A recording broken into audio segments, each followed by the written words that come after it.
નમો સિદ્ધાણમ નમો આયર્યાણમ નમો ઉવજ્જાયાણમ નમો લોએ સબ્બસાહુણમ એસો પંચન મુક્કારો સબ્બપાવપનાસનો મંગલાણમ ચ સભ્યેસિમ પઢમમ હવૈ મંગલમ જય જગજીવ જોણી વિયાણો જગગુરુ જગાનંદો જગનાહો જગબંધુ જય જગપિયામહો ભયવમ જય સુયાણમ પબવો તિથરાણમ અપચ્છિમો જય જય ગુરુલોગાણમ જય મહપ્પા માવી ઓંકાર બિંદુ સંયુક્તમ નિત્યમ ધ્યાયન્તિ યોગિના કામદમ મોક્ષદમ ચૈવ ઓંકારાય નમો અજ્ઞાનાતિમ્રૌદાનામ જ્ઞાનાંજન શલાકયા નેત્રમુન્મીલિતમ યેન તસ્મૈ શ્રી ગુરવે નમઃ. ધર્મસ્યાદિપદમ દાનમ દાનમ દુર્ગતિનાશનમ જનપ્રિયકરમ દાનમ દાનમ સર્વાર્થ સાધકમ.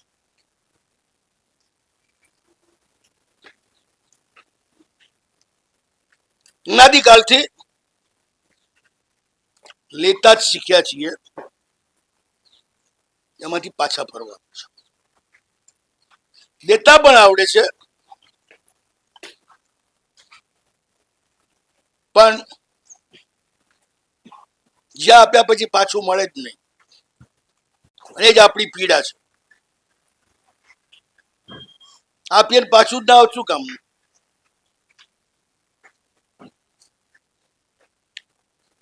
સંસાર આખો લેવા વાળો જ છે,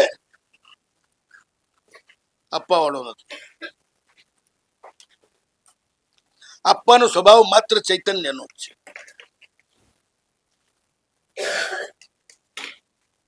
ચૈતન્યને આપેલું ક્યારેય નિષ્ફળ જતું નથી.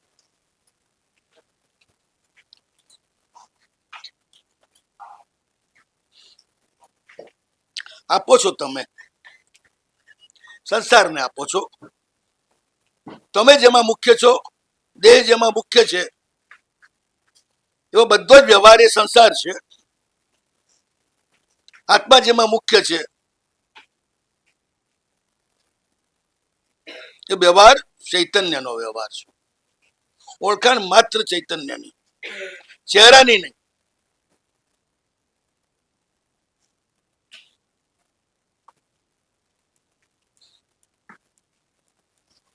અજાણ્યા અતિથિ બધા જ પરમાત્માના પ્રતિનિધિ છે.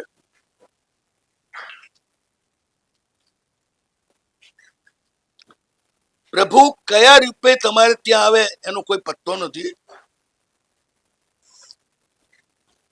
પ્રભુની એ મજબૂરી છે કે સ્વયં અમૂર્ત છે,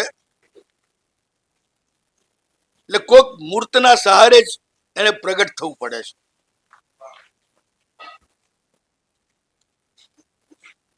જેને તમે ક્યારે ઓળખી શકતા જ નથી, કારણ પ્રભુએ મોકલ્યા છે.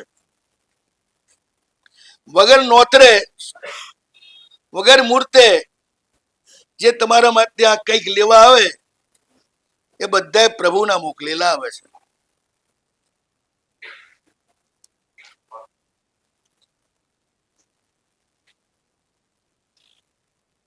અને એનો આદર ને સન્માન કરવું, બસ ત્યાંથી જ પરમાત્માની સંસ્કૃતિનો પ્રારંભ થાય છે. આપવાથી જ. આજે બહુ દુર્લભ થઈ ગયું છે. પૈસા ફેંકો, તમાશા દેખો, બધું જ પૈસાથી કરવું તમારે.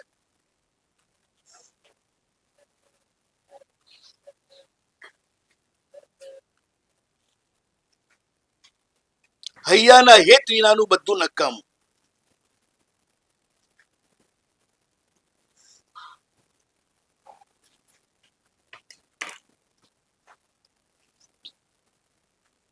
એ સ્વયં કરે તો જ આવે. કે ભાડવાત ન ચાલે, કે વાયા વાયા ન ચાલે.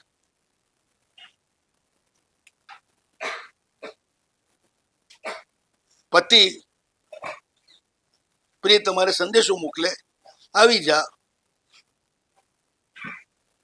એટલે એની એક બેનપણીને મોકલી આપે, મોકલું છું મારા બદલે. શું થશે? પતિ ખોવાઈ જશે, બીજું શું થશે? પતિને ગુમાવી બેસશું.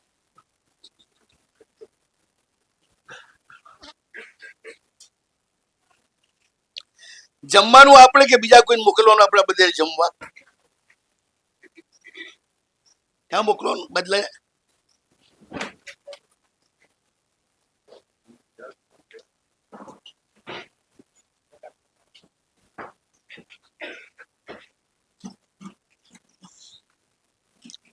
લેવામાં ખુદ હાજર, આપવામાં વાયા વાયા કરું છું, એ ના ચાલે.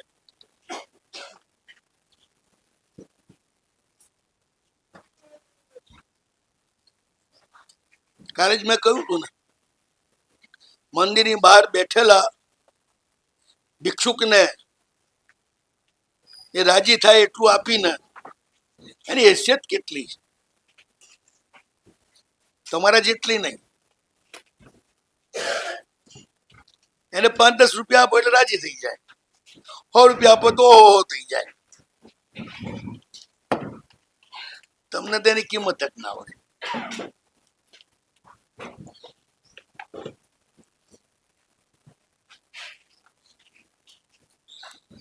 પણ આપીને જાઓ.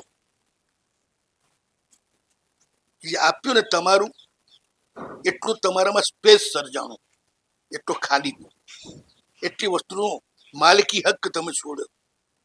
બસ એ સ્પેસ પ્રભુને આવવાનું દ્વાર છે.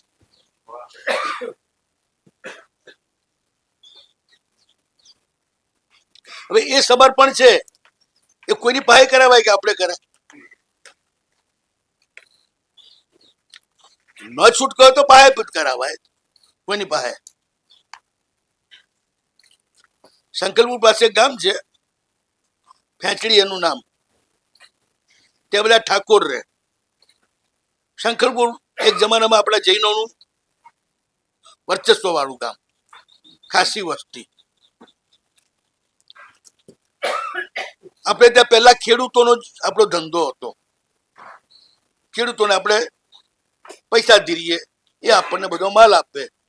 આ રીતે આખો વ્યવહાર બહુ આરામથી ગામડાઓમાં જીવનનો ચાલતો હતો. 3-4 વાગે બજારમાં જાય, ખેડૂતો પણ નવરાત્રીના સાંજે આવ્યા હોય, એ 3-4 કલાક ધંધો ચાલે. એને જે જોઈએ લઈ જાય, જે મૂકવું એ આપી જાય. શ્રાવકોની જીવનચર્યા એવી, સાંજે સૂર્યાસ્ત પહેલા કલાક પહેલા ધંધો સમાપ્ત. અને ચાલતો હોય તો એક જણ બેસે, એક જણ જમવા જાય, પણ કોઈ રાતે ના જમે. અને સવારે પણ ઉઠે, પ્રતિક્રમણ સામાયિક વગેરે કરે, ગુરુ મહારાજ પાસે જાય, પછી નૌકાશી કરે, પછી પૂજા કરવા જાય, 12 વાગે પૂજા કરીને આવે ઘરે, પછી જમે, થોડું આરામ કરે, પછી ધંધો કરવા જાય. શાંતિનું જીવન, બિલકુલ નિશ્ચિંત. અને પુણ્ય એટલું હોય ને એ બધું વ્યવસ્થિત ચાલ્યા જ કરે. પુણ્યના કારણે 4 કમાનાર હોય, 40 ખાનાર હોય. પરિવાર એટલા મોટા મોટા મેં ખૂબ જોયા છે નાનો હતો ત્યારે.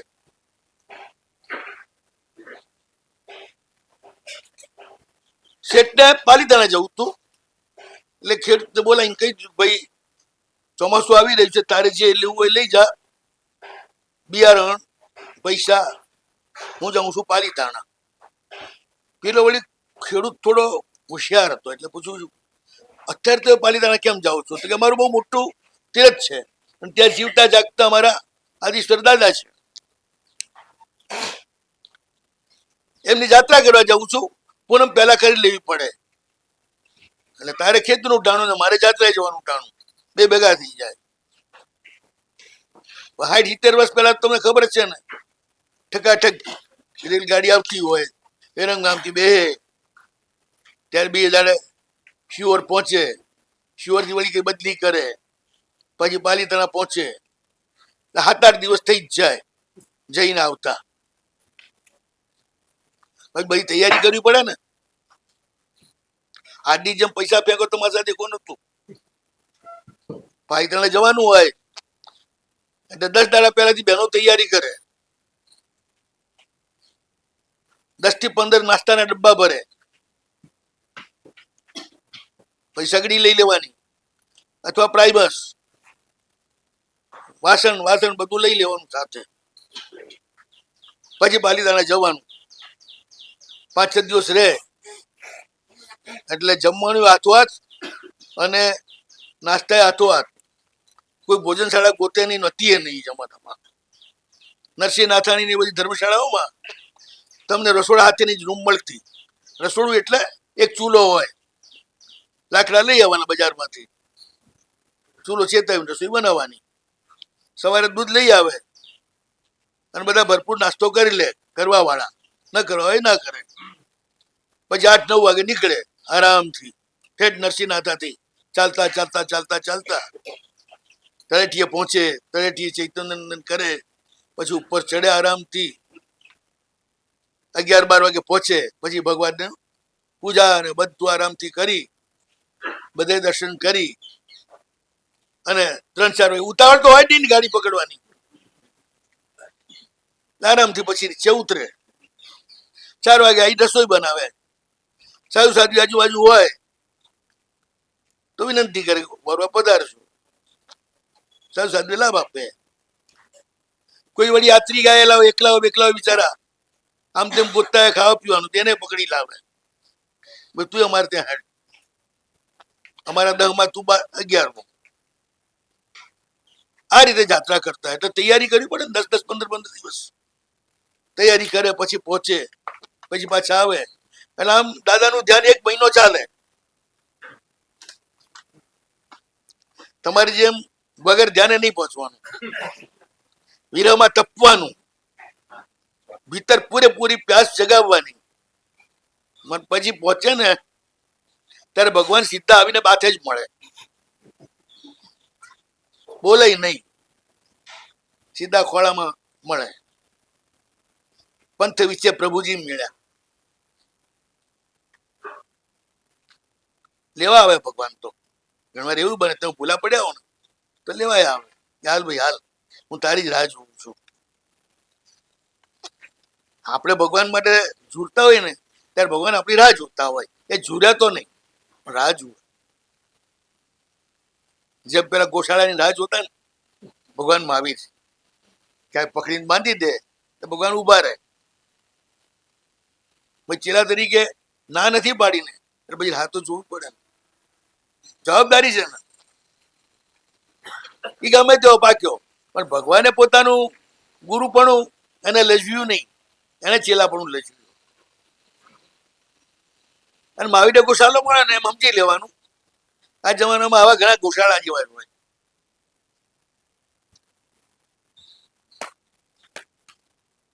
શેઠ કે જવાનું છે ને આટલા દિવસ લાગશે, તો શેઠ ત્યાં ભગવાન બહુ મોટા હાચા, તો એકદમ હાચા. આદિશ્વર દાદા માટે બહુ જ આસ્થા લોકોને આદિ કાળથી. તો કે શેઠ એક કામ કરો ને, મારો હિસાબ તમારે ક્યાં છે, એમાંથી 50 રૂપિયા મારા તમે લઈ જજો અને એના ફૂલ ચડાવી દેજો ભગવાનને. કે આ તો ઠાકોરભાઈ ને જે વાત કરી બધા એવા જ હોય. એની પાસે શેરડી માંગો એટલે ગાડું ભરીને મૂકી જાય, એકાદ સાંઠો આપી ના જાય. આવા લોકોને ભગવાને જલ્દી મળી જતા હોય છે. આપણે જેવા જે બધા બહુ એટીકેટી વાળા હોય ને એને જલ્દી ભગવાન ના મળે. ભગવાન ગાંડા ગેલાઓને જ મળે. બુદ્ધિ છે ને કુલટા સ્ત્રી છે, એ જેને વળગેલી હોય ને એને એના ઘરમાં ના જવા દે, બહાર રખડાવતી. બુદ્ધિ કુલટા સ્ત્રી કેમ? બધી બહારની વસ્તુ જીદા જ કરે, એનું પોતાનું કઈ હોય જ નહીં. સાચું પૂછો, સાચું બોલજો. તમારા બધા અભિપ્રાયો છાપા, ટીવી અને આ બધા જે માધ્યમો છે એના આધારે જ રચાયેલા, બીજા કોઈના આધારે બધું ઉધાર ને. તમારું પોતાનું શું? કશું જ નહીં. બોધમાં ભીતરથી પ્રગટ થાય, બુદ્ધિમાં બહારથી આવે.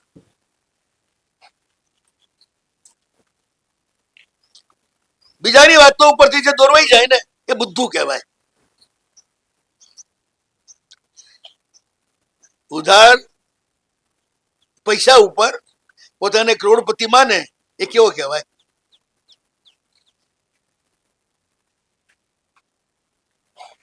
બસ એવો.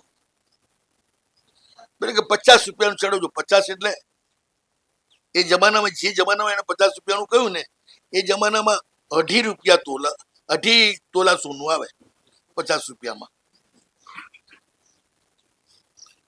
20 રૂપિયે આઝાદી આવી, એના આગલા વર્ષોમાં 20 રૂપિયા તોલો સોનું હતું, 12 આને તોલો ચાંદી હતી. જયારે ચેતનાનું મૂલ્ય બહુ હતું ને ત્યારે સોનાનું મૂલ્ય ઓછું હતું. ચેતનાનું મૂલ્ય ઓછું થયું, સોનાના ભાવ જેમ વધે એમ સમજો કે ચૈતન્યનું મૂલ્ય ઓછું થઈ ગયું છે. આ બેરોમીટર છે. જેમ ચૈતન્યનું મૂલ્ય ઓછું થાય એમ સોના અને ચાંદીનો ભાવ વધે. સોના ચાંદી એટલે પૂતગલ સમાજ? હા, સોના ચાંદી જ વસ્તુ સમજી લો તમને, એ પૂતગલ નહીં.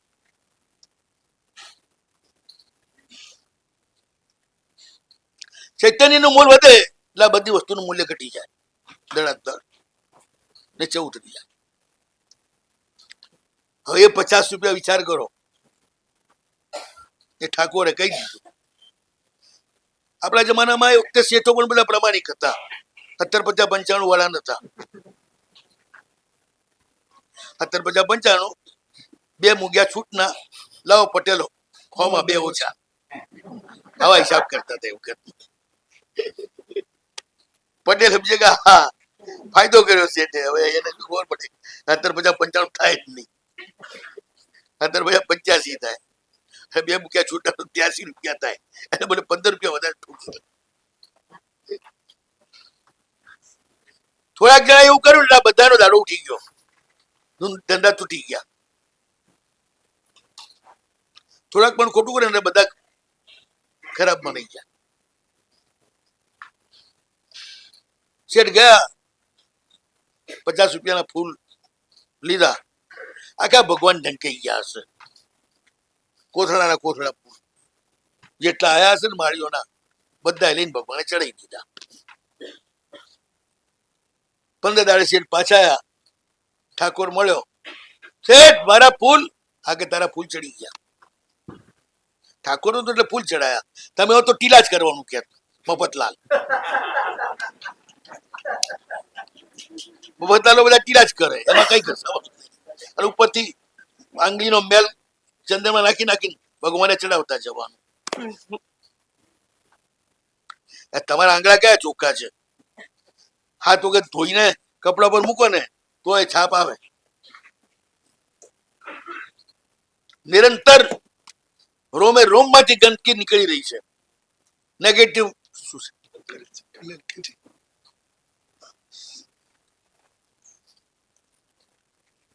એટલે હું તો ઘણા ના જ પાડું છું, બાપુ ચંદન ની પૂજા જવા દે, તારું કામ નથી. વિલેપન કર પણ ટીલા ના કરતો. વિલેપનમાં ભગવાનનો 5 સેકન્ડમાં છુટકારો થઈ જાય તારાથી. ટીલામાં કલાક સુધી તે ટોક ટોક કરે એટલે ભગવાન ગોદા ખાધા જ કરે તારા. આ ગોદા મારનારા છો એટલે જ બધે ગોદા ખાઉં છું. એને ભાઈ કયું ફૂલ ચડાવજે, આ પપ્પાનું ફૂલ, આ મમ્મીનું ફૂલ ને, આ ભાઈનું ફૂલ ને, આ ભાભીનું ફૂલ ચડાવું છું. ખબર પડે 2 રૂપિયા ફૂલ મળતું હોય ગુલાબ, 5 ફૂલ ચડાવવામાં 10 રૂપિયા જતા રહે. મફતલાલો ને આ થોડું હોય બધું. એટલે ખરેખર છે ને દાદાના દરબારમાં મફતલાલો ની ભીડ હોય છે.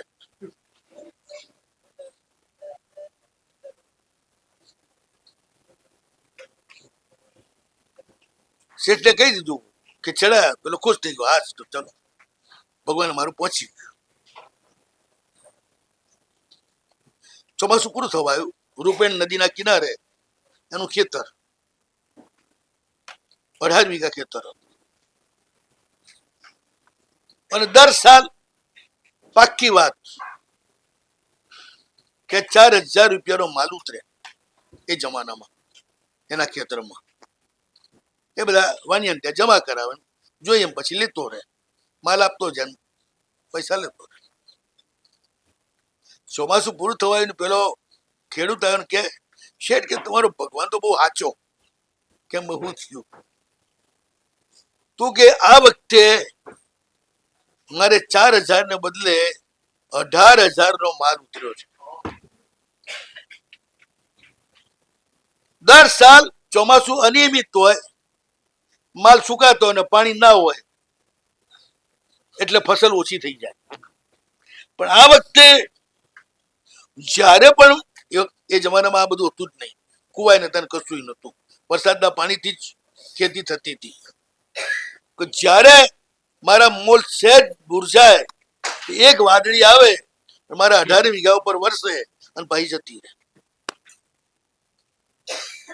જ્યારે બી મારા ખેતરને જરૂર હોય ત્યારે એક વાદળી આવે, મારા ખેતરમાં કમ્પ્લીટ પાણી કરી જતી રહે. તમારા ભગવાન રોકડિયા છે. મેં અહીં રહીને અંદર પહોંચાડ્યું, તે સામે ચાલીને નહીં આવે છે અને મને આટલું બધું આપી જાય છે.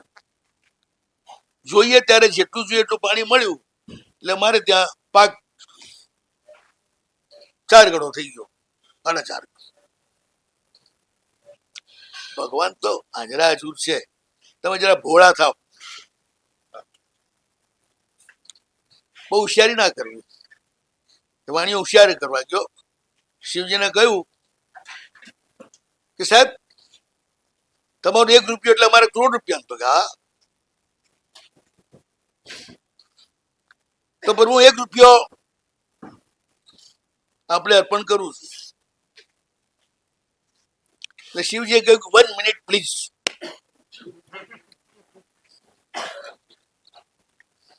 મારા જેમ 1 રૂપિયા 1 કરોડ રૂપિયા ને 1 મિનિટ 1 કરોડ મિનિટ.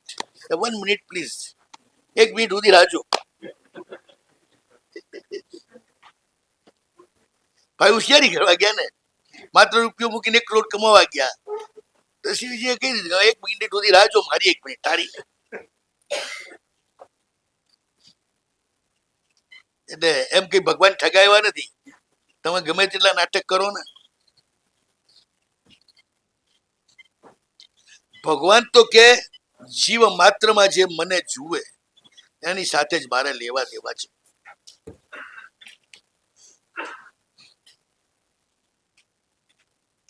એ સંદર્ભમાં જ આ વાત છે.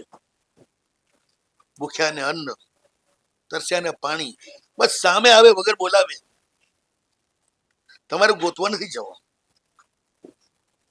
સામે જે આવે વગર બોલાવે એને આવકાર, એનો આદર, અને એને જેની જરૂર છે આપો. આપણે આ 5 જ સુવિધાની જરૂર છે. પછી સામો વ્યક્તિ બધું આપે ને મન ના આપે તો કામ આવે?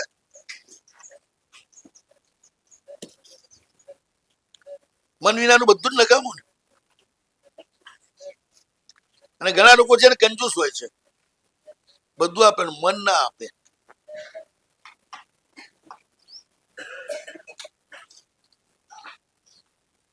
આભાર માનતા ના આવડે, ધન્યવાદ કહેતા બી.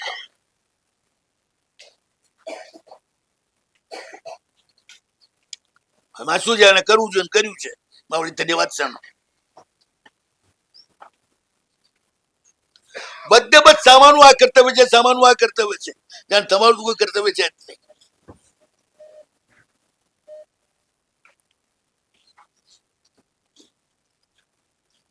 જીવ જગત સાથે જેનો અત્યંત પ્રેમ ભર્યો વ્યવહાર છે, પરમાત્મા એના દરવાજે ટકોરા મારે છે.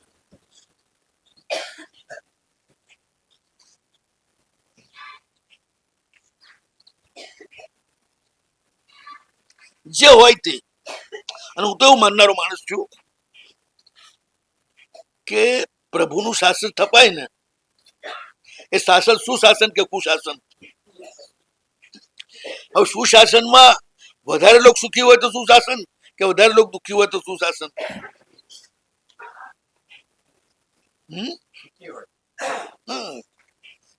બધા હોય એ તો શ્રેષ્ઠતમ સુશાસન.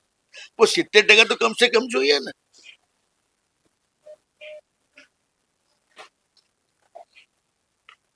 એમ 70% મોક્ષે જનારા હોય ને તો જ પ્રભુનું શાસન સુશાસન કહેવાય. પછી ચાહે જલારામ હોય કે ચાહે રામકૃષ્ણ પરમહંસ કે ગમે તે હોય, પણ બીજાની ચેતનાનું જેને સંવેદના છે એ બધા પ્રભુના શાસનમાં છે. ભલે તમારી સ્થૂળ વ્યાખ્યામાં મિથ્યાત્વ ગમે તે હોય, એ તમારી વ્યાખ્યામાં છે, ભગવાનની વ્યાખ્યામાં નથી.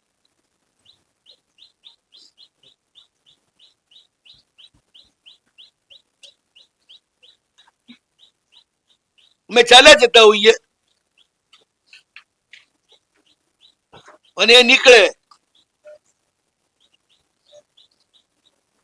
મરઘા અને બકરા બજારમાં વેચવા લઈને જતી વ્યક્તિ પણ સાધુને જોઈને સાયકલ પરથી ઉતરી અને સાધુને પ્રણામ કરીને પછી આગળ વધે. એ ભગવાનની રેન્જમાં આવી જાય. કાલે એને કોઈ સમજાવનાર મળશે એટલે મરઘા ને બકરા વેચતો બંધ થઈ જશે. પણ સાધુને જોઈને ખુશ થાય છે અને પ્રણામ કરે છે, એની સૌથી મોટી યોગ્યતા. પ્રભુ કહે છે એ મારા સાધુમાં મને જ જુએ છે. હકીકત એ છે, અજયનો પ્રભુ જ કે છે. અમને પૂછે ને, તમે શું પૂછો? કેટલા ઠાણા છો? અજયનો શું પૂછે ખબર છે? કેટલી મૂર્તિ છો? મૂર્તિ કોની હોય? તમે ઠાણા પૂછો, કારણ કે તમારી બધી માલિકી જોઈએ છે.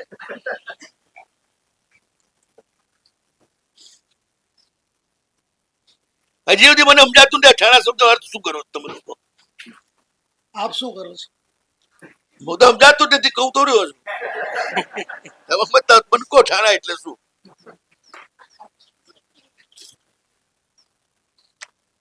કઈ રીતે ઠાણા લાગુ પડે? તમે ઠાણા કેમ નહીં, અમે ઠાણા કેમ?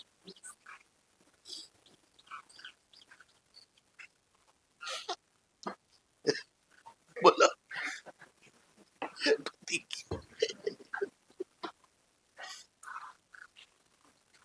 એ લોકોની ભાષા જીવંત છે. પૂછીએ ને તમારું નામ શું? નામ તો ભગવાનનું, મા બાપે આપેલું ફલન. દીકરા કેટલા? દીકરા તો ભગવાનના આપેલા આટલા. બધે પહેલા ભગવાન, આમાં પહેલા તો મેં, પછી ભગવાન. જે ગાડીમાં ગાડી આગળ હોય બળદ પાછળ હોય એ ગાડી કેવી જાય?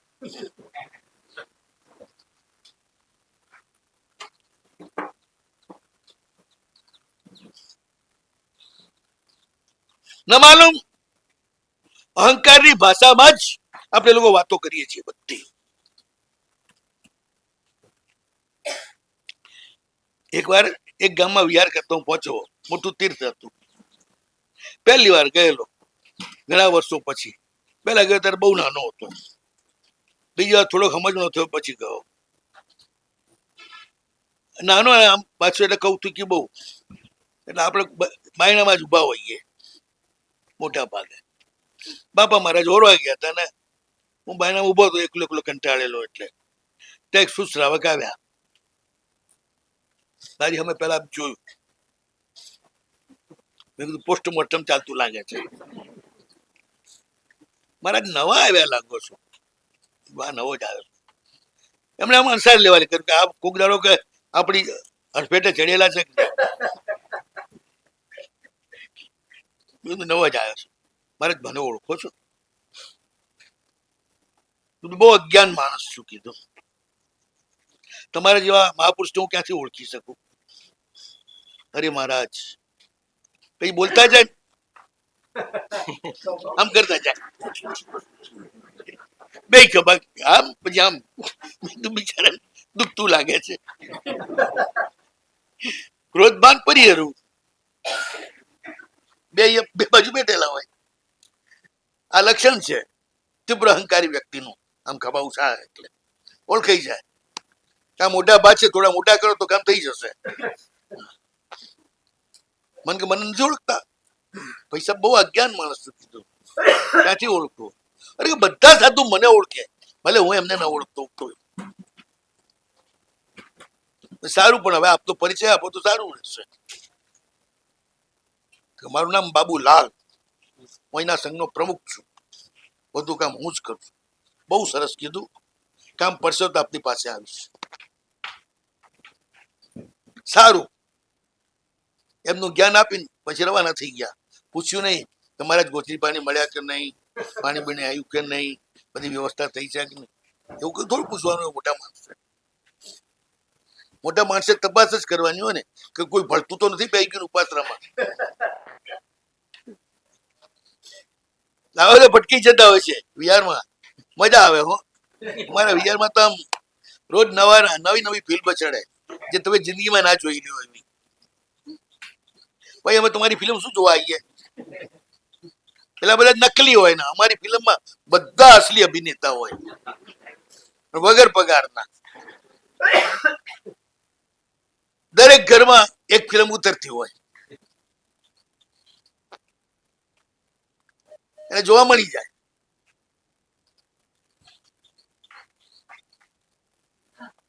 આપણો અહંકાર છે ને બધે જ આપણને નડે છે.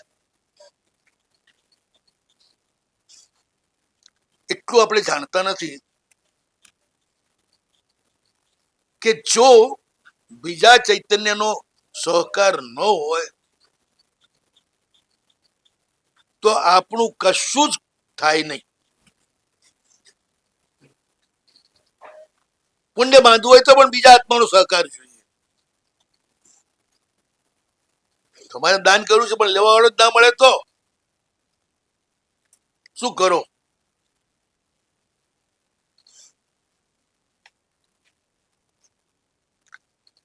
એટલે લેવા વાળો મોટો ઉપકારી, આપવા વાળો નીચી નજરે આપે. આપવા વાળો સમજતો હોય છે હું એને આપેલું છે એ આપું છું, હું વચ્ચે સપ્લાયર છું. માલિક તો એક જ છે. સબકા માલિક એક. નાનકે કહ્યું છે બિલકુલ સચરાચર બધામાં માલિક એક જ છે. અને માલિકની મોજૂદગીમાં તમે માલિકીનો દાવ કરો એટલે એક નંબરના ગુનેગાર જાવ દુર્ગતિમાં. તમે માલિક બન્યા એટલે તરત જ માર પડવો શરૂ થઈ જાય, પાપ જ બંધાવો શરૂ થઈ જાય.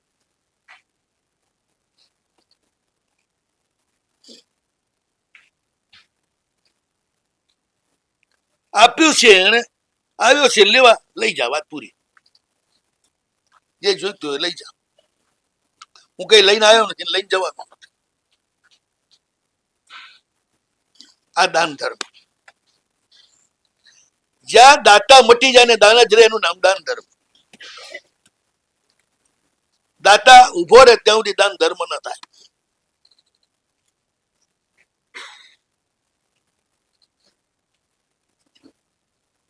જેમ દેવો ભૂતવા દેવું યજેત.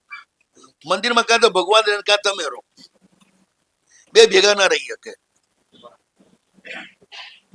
ભગવત રૂપ થઈને જાઓ પછી જ પૂજા કરો તો જ કામ આવે. ઘરના માલિક રહીને મંદિરમાં જાઓ તો કામ નહીં આવે. નિશ્ચય નિશ્ચય નિશ્ચય એ બધું બહાર છોડી દો.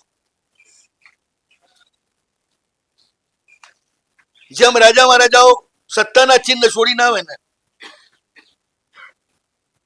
એક બહાનું છે, એનો અર્થ એ બાલિકી મૂકીને આવે છે.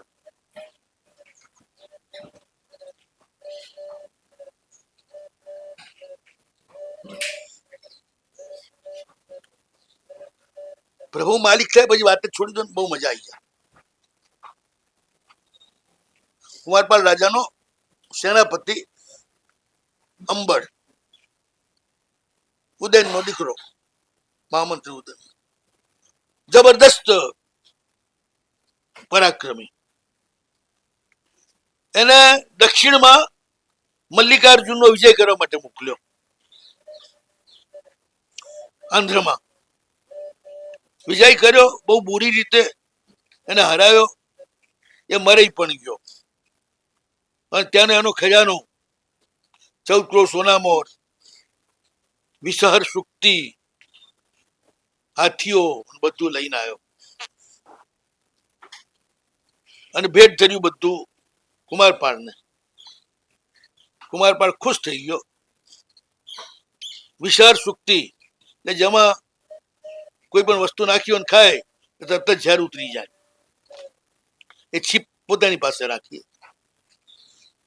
ઘોડા છે, હાથી છે રાખ્યા, પણ જે રોકડી 14 કરોડ લઈને આવ્યો હતો ને એ બધી એને ઇનામમાં આપી દીધી.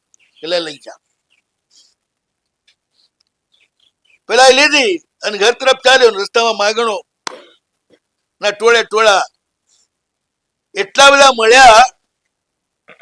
ઘરે પહોંચતા પહોંચતા 14 કરોડ સોના મોર પૂરી.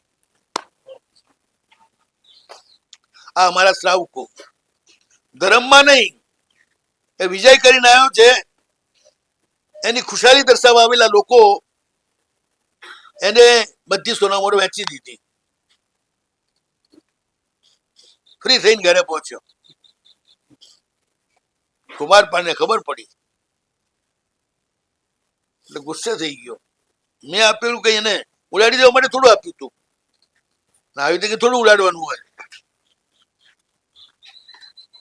બોલાવ્યો પેલા અને એને કે આવું તો દાન હું નથી આપી શકતો, તું કોની હેસિયતથી આપે છે?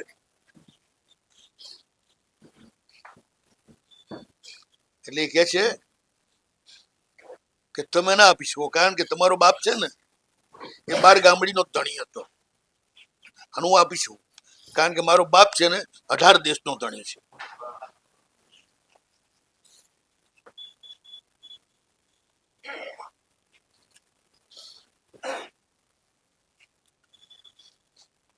ભગવાનના ભક્તિની કુમારી આ હોય,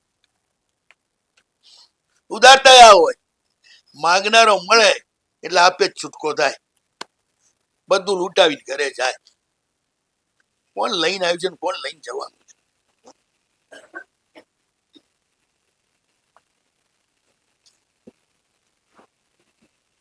આપણે ધણી છીએ ને એટલે ગણી ગણિત કરીએ છીએ. પ્રભુ ધણી હોય તો ગણવાનું જતું રહે. ચડાવવા બોલાવા ગયો ને, જાઓ ત્યારે તમે હો, થોડી વાર થાય ને તમે મટી જાઓ અને ભગવાન સવાર થઈ જાય. પછી 5 લાખ નક્કી કર્યા અને 5 કરોડ બોલીને આવો.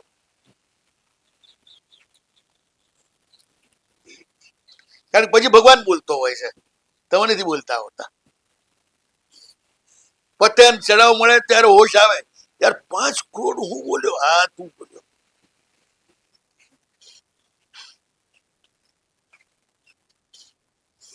ભગવાન બોલ્યા.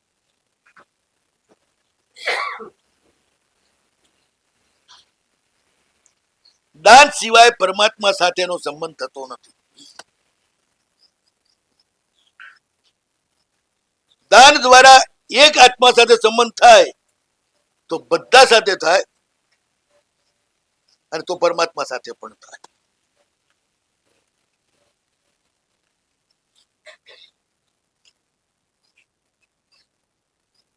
દાન એક જ વસ્તુ એવી છે જે એકબીજાનો પ્રેમ છે એને પ્રગટ કરે છે. બાકી શું છે બોલો? છોકરીને પરણાવે 25 કરોડ દાયજો આપે, દુનિયા કે વાહ, શું એની દીકરી ઉપર એને પ્રેમ છે, કેટલું બધું એને આપ્યું.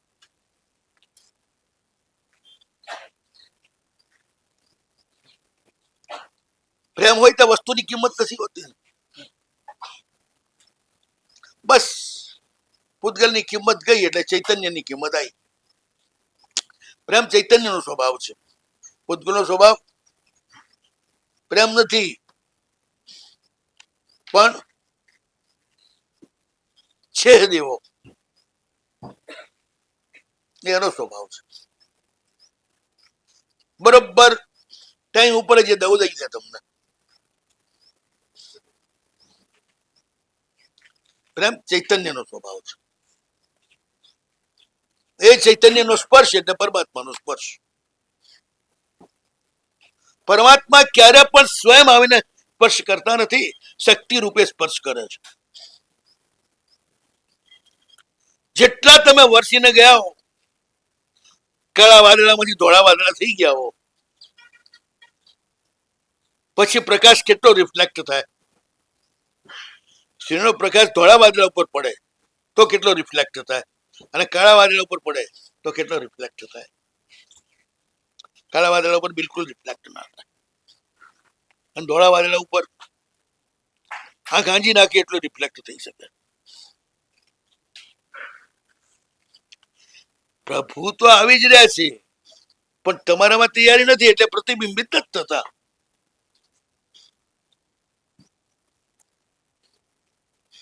તમે આપીને જાઓ એટલા વાદળા તમારા ધોળા. વાસના કાળી હોય, ભાવના ધોળી હોય. ભાવના ભવનાશી નહીં, ભાવના પ્રભુ સાથે પ્રેમ કરાવે.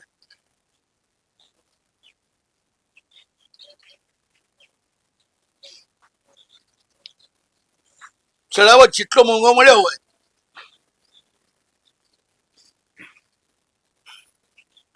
એટલી વખતે ભગવાનની પૂજા વધારે વાલી લાગે. કસમ કસ હતી, 5 જણા બોલતા હતા એક પછી ધડાધડ, અને છેલ્લે તમને મળી ગયો ચડાવો, ત્યારે આંખમાં શું હોય? હર્ષના આંસુ હોય કે ગર્વ હોય? કોઈ ગાંડાને જ ગર્વ હોય, આમ છાતી ટટ્ટાર ચાલી. બાકી મોટા ભાગે હર્ષના આંસુ, આનંદ હોય.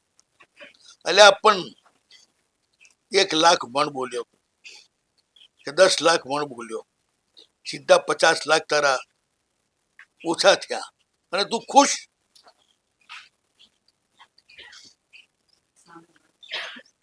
પણ એ ભગવાન મારામાં આયા તું બોલ્યો ને, એટલે ભગવાન આ રીતે પણ મને અડ્યા ને, એની ખુશી છે.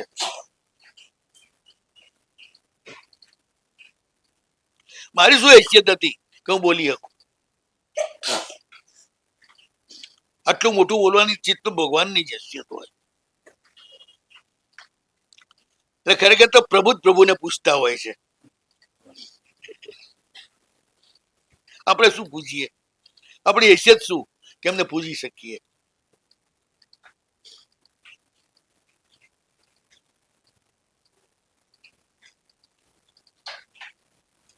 એ તૈયાર જ છે આવવા માટે.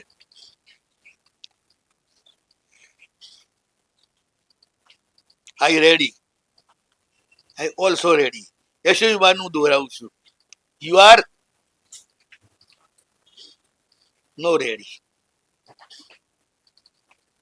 હું તૈયાર છું પણ તમે તૈયાર નથી. ભગવાન જ કે છે તું અનાદિ નિગોદમાંથી નીકળ્યો ત્યારથી હું તૈયાર છું અને તારી રાહ જોઉં છું. તું જરા જુવાન થાય. તમારે ત્યાં જરા વિચિત્ર રિવાજ છે દુનિયામાં. એવું છે, છોકરો છોકરી લેવા જાય, એને બદલે છોકરી સાસરે જાય. છોકરો લેવા ના જાય, છોકરી જાન કાઢીને સીધી સાસરે પહોંચી જાય. અમારે ત્યાં થોડો બીજો રિવાજ છે. બસ મોક્ષ નગર એટલે આપણું સાસરું. આપણે બધા જીવ એટલે પ્રકૃતિ અને પુરુષ એટલે પરમાત્મા. પ્રકૃતિ એટલે સ્ત્રી. કર્મ પ્રકૃતિથી બદ્ધ બધા આત્માઓ સ્ત્રી છે. કેમ? અવનવા કર્મનું સર્જન કર્યા જ કરે છે. સર્જન કરવું એ સ્ત્રીનો સ્વભાવ છે, ઉત્સર્જન કરવું એ પુરુષનો સ્વભાવ છે.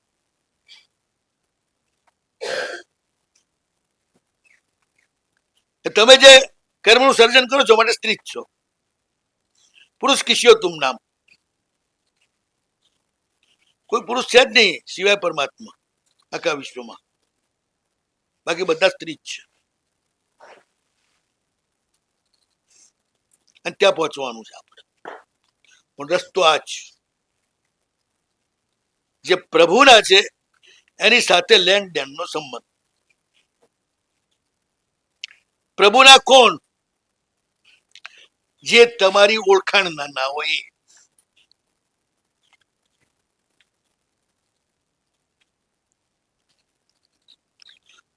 જે મહાત્મા તમારી ઓળખાણના ના હોય, જે સંઘ તમારી ઓળખાણનો ના હોય, જે પ્રાણીઓ જે મનુષ્યો તમારી ઓળખાણના ના હોય, એ બધા પ્રભુના.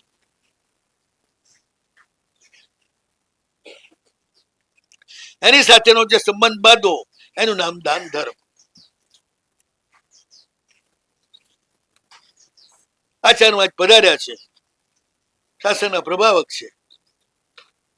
બહુ મજાનું સામયું કર્યું તમે.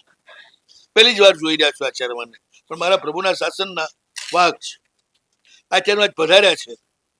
આપણા છોકરા એમની પાસે દીક્ષા લીધી છે, મને સામયું કરીએ છીએ. એ સામયું સાંસારિક થઈ ગયું, પેલું સામયું ધાર્મિક થઈ ગયું. અહીં સંબંધ સાચવી રહ્યા છો સંસારનો, વ્યવહારનો. ત્યાં સંબંધ સાચવી રહ્યા છો પરમાત્માનો. બસ આ બધો ફરક. સાવક તો છે ને, સાવિકાને પણ પહેલા આત્મા તરીકે જુએ, પછી સ્ત્રી શરીર તરીકે જુએ, ઘરવાળી તરીકે જુએ. નિશ્ચયથી તો બધા આત્મા જ છે. વ્યવહારથી તમારી પત્ની છે, નિશ્ચયથી માત્ર આત્મા જ છે. એ સાચો શ્રાવક નિશ્ચય દ્રષ્ટિ ઉર્ધરીજી જે પાળે વ્યવહાર. એટલે બધા એવા પરમ ચેતના વિલસી રહી છે. એટલે બધા તરફ તમને કોઈ ઘૃણા ના હોય, એનામાં પ્રકૃતિની વિચિત્રતા હોય કઈ, તો એ કર્મજન્ય છે, એ એની નથી. એ સમજણો હોય. એટલે જરા પણ અણગમો ના હોય. બસ એની ચેતના જ તમે જોતા હો, તો એ તમારો સંસાર બી ધાર્મિક થઈ ગયો. પ્રભુ વચ્ચે આવી ગયા ને, માટે બંને દ્રષ્ટિ છે. પત્ની તરીકે પણ જોઈ શકો છો, સાધર્મિક તરીકે પણ જોઈ શકો છો. સાધર્મિક નો સંબંધ પ્રગાઢ બને તો કદાચ 10 ભાવ સુધી પણ ભેગા ભેગા જ રહો. સાધર્મિક નો સંબંધ તૂટતો નથી. પતિ પત્ની નો સંબંધ તૂટી શકે છે. શરીરના લેવલનો સંબંધ છે ને, શરીર સાથે સમાપ્ત થઈ જાય. ચેતનાના લેવલનો સંબંધ ઘણી વાર ઠેઠ મોક્ષ સુધી લઈ જાય. બે જણા સહયોગમાં મોક્ષ તરફ ચાલ્યા જાય.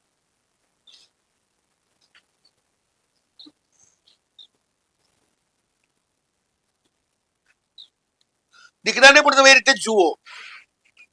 અને મનુષ્ય જન્મ પામ્યો છે. મનુષ્ય જન્મનું મુખ્ય લક્ષ્ય ધર્મ અને મોક્ષ છે. એટલે પહેલું એ જ એને મળવું જોઈએ. પણ જ્યાં સુધી એ ન મળે ત્યાં સુધી એનો સંસાર એને અનુકૂળ ચાલતો રહેવો જોઈએ. આ ચિંતા કરો તો તમે શ્રાવક. સંસ્થાની બધી ચિંતા કરો છો, અને ધંધાની, ધાપાની, લગ્નની, વ્યવહારની, તો એક ભાવની જે છે એની એટલી ચિંતા કરતા હો તો જન્મ જન્માંતર સુધી જે ચાલે એ ચિંતા કેમ ન કરો?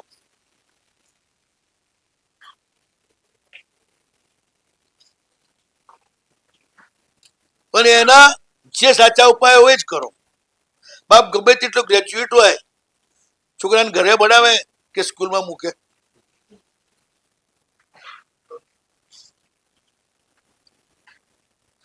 ઠીક છે, લેસન કરાવી આપે, મમ્મી ભણેલી હોય કે બાપ ભણેલા હોય, પણ મૂકે ક્યાં? સ્કૂલમાં જ મૂકે. ઘરે ન રખાય.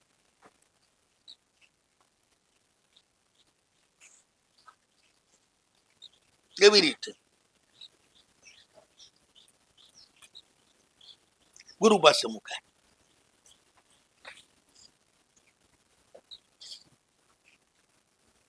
ધર્મ આપવાનો ઇજારો ગુરુનો છે. ધર્મને અનુકૂળ વાતાવરણ આપવાનો ઇજારો તમારો. ધર્મ આપવાનો નહીં. ગમે તેવો ભણેલો ને ગમે તેવો ઓફિસર બાપ છોકરાને સર્ટિફિકેટ આપી શકે? એ સ્કૂલ જ આપે.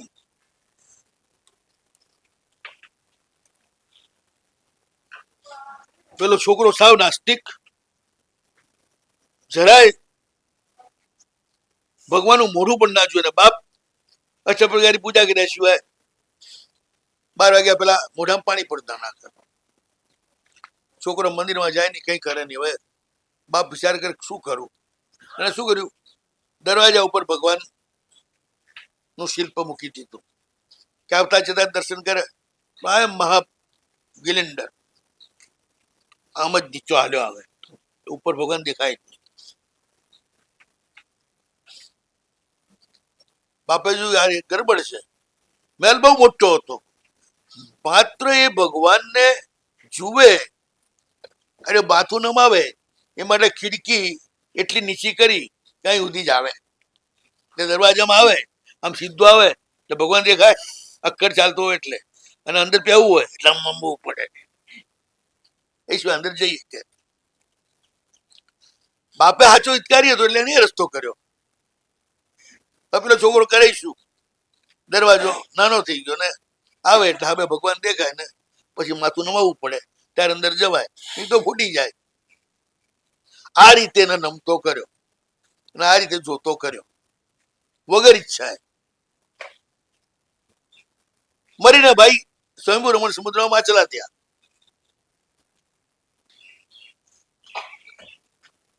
અહીંશો એટલે બ્રહ્માકુમારી જેમ કે છે એમ તમે અહીં જ પેદા થવાને એવું ના માની લેતા. પાછું તમારી ગ્રેડ, તમારી વૃત્તિ જેવી હશે ત્યાં પેદા થશો. માછલું થયો. હવે સ્વયંભૂ રમણ સમુદ્રમાં બલયોનો આકાર, બલોયું અને નળિયા આપણે જૂના જમાનામાં આવતા, આ 2 આકારના માછલા ના હોય, બાકી બધા આકારના હોય. પદ્માસનસ્થ જીન પ્રતિમાના આકારના પણ માછલા હોય, કાયસ્વર્ગસ્થ જીન પ્રતિમાના આકારના પણ માછલા હોય. એવા માછલા અને જોયા અનકોન્શિયસલી. પેલા રોજ ભગવાન દેખાતા હતા ને, નેગેટિવલી નથી જોવા અને જોવાઈ જતા હતા. એટલે એનો બી સંસ્કાર પડે અને એના વધારે દ્રઢ સંસ્કાર પડે. પ્રેમના સંસ્કાર કરતા દુશ્મનીના સંસ્કાર કેટલા વધારે પડતા હોય છે. તમે જેના પર પ્રેમ હોય એને 24 કલાક ના યાદ કરો, પણ દુશ્મનો એને 24 કલાક યાદ કરો. 1 મિનિટે ભૂલો નહીં તમે, એટલે એનું સ્મરણ ચાલ્યા જ કરે તમારે. એ રીતે એને ભગવાને જોયેલા, અને એટલે ત્યાં જેવી આકૃતિ જોઈ કે અંદરથી હલચલ ચાલી, આવું ક્યાંક જોયું હતું, આવું ક્યાંક જોયું હતું, અને જાતિ સ્મરણ થઈ ગયું. યાદ આવ્યું કે આ રીતે જોયા હતા, બાપે આ રીતે દેખાડ્યું. યાર કે હું તો માનતો તો પરલોક નથી, ના તો હા છે. હવે હું માછલામાં આવી ગયો, નો માલુમ કઈ દુનિયા છું, કઈ ખબર નથી. પણ હવે આ દુનિયામાં મારાથી જીવાય નહીં, રહેવાય નહીં. હું શું કરું? ત્યાં મા બાપે મારી માની શીખવાડ્યો, નવકાર યાદ આવ્યો. જઈના છોકરાને બીજું તો ના આવડે તો નમો રિયંતાણમ તો આવડી જ જાય. ખાવા પીવાનું છોડી દીધું, નૌકાના ધ્યાનમાં લીન થઈ ગયો, મળીને સીધો જ સદગતિમાં પાછો ટેકા. એટલે બાપ છે ને આ રીતે લાંબે ગાળે પણ છોકરાનું ઠેકાણું પડે ને એનું એ આયોજન કરી શકે. પણ પ્રભુ પ્રત્યે પ્રેમ હોય, મારા દીકરાને પણ પ્રભુ મળે એ વિચાર હોય તો ટકટક કર્યા વિના જ એની ટ્રીટમેન્ટ કરી નાખે એવી એ ગમે ત્યારે એનું ફળ મળે. એટલે પાયામાં શું? દાન. બસ આપવું છે. છોકરો ઠેકાણે આવી જાય અને ધંધો સંભાળી લે, ઘડપણમાં મારી સેવા કરે, કોઈ શ્રાવક એવી અપેક્ષા રાખે નહીં. સભ્ય જીવા કર્મ વસા, દરેક જીવ એના કર્મને વશ છે અને જે બી ઘટનાઓ બને છે એ પોતપોતાના કર્મને અનુસાર બને છે અને કોઈના કર્મને બદલવાની તાકાત આત્મા અને પરમાત્મા સિવાય કોઈમાં નથી. કારણ તો આત્મા પોતે બદલી શકે પોતાના કર્મોને, કે પરમાત્મા બદલી શકે.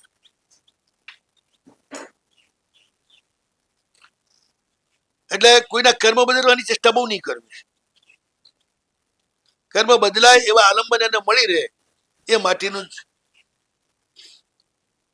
વિચારી શકે. દાન જેના રોમે રોમમાં પ્રવેશી ગયું હોય એ જ આટલું બધું લાંબુ વિચારી શકે. દરેક વસ્તુને પોતાના ભૌતિક ફાયદા માટે જ જે જોતો હોય એવા વેપારીઓ જે છે, એવા સોદાગરો જે છે એ ધર્મ ન કરી શકે. પછી મન આપવું એ વસ્તુ આપવા કરતા અઘરું છે, સહેલું નથી. માણસ બધું આપે પણ મન ના આપે. બહુ કંજૂસ છે માણસ.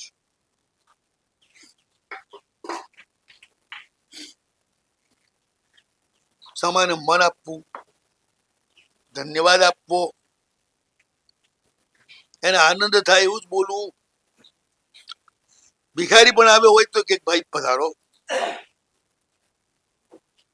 એક મિનિટ વાળો હું કંઈક લાવું છું, મારે ત્યાંથી લઈને જ જજો, ખાલી ના જતા. મતલબ આદરથી જ બોલે. નોકરોને પણ આદરથી જ બોલાવે, બધાને આદરથી બોલાવે. કલ્પસૂત્રમાં સાંભળો જ છો ને, રાજા ને રાણી વાત કરે છે ત્યારે બંને એકબીજા માટે કેટલા આદરથી બોલે છે.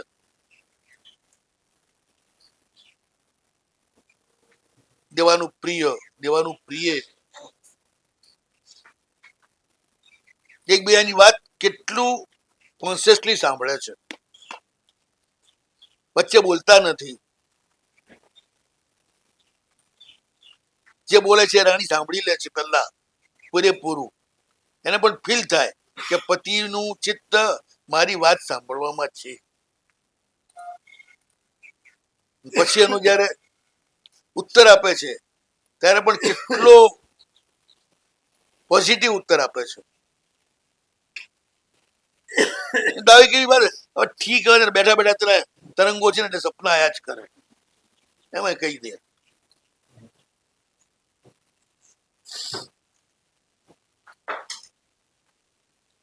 આ બધું છે ને દાનના જ પ્રકારમાં છે. કોઈને પણ આપણાથી ઓછા આંકવા નહીં.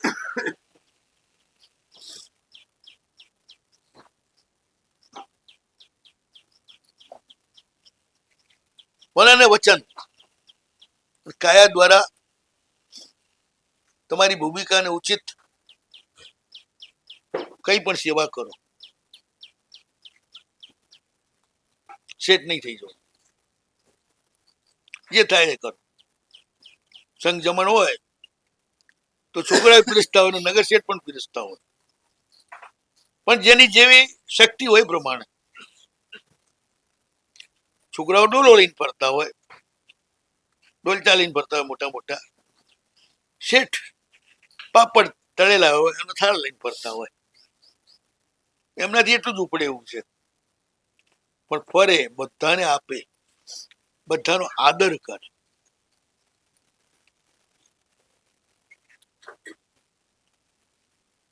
સાચું બોલો, સાધુનિક વાત્સલ્ય એ રીતે સંઘના આદર રૂપે થાય છે ખરું?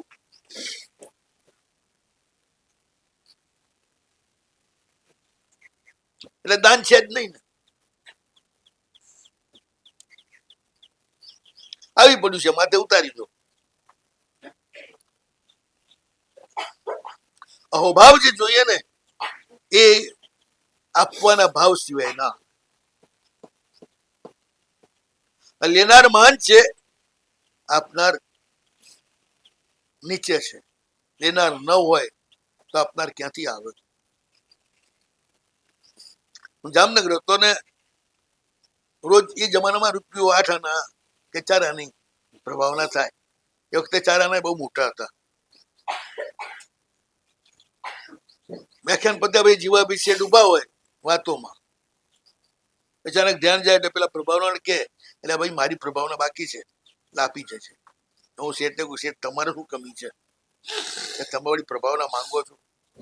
જો મારા સાહેબ, આપનારની ઇજ્જત કરવી જોઈએ કે નહીં? હું શેઠ છું એટલે શું આપનારને મારે નીચો માનવો? હું નહીં લઉં તો કાલ બીજો નહીં લઈએ કે હું મોટો શેઠ છું. તો આપનારની ઇજ્જત છું, નંબર 1. નંબર 2, એ આપે છે ને હું નહીં લઉં તો હું આપીશ ત્યારે કોણ લેશે?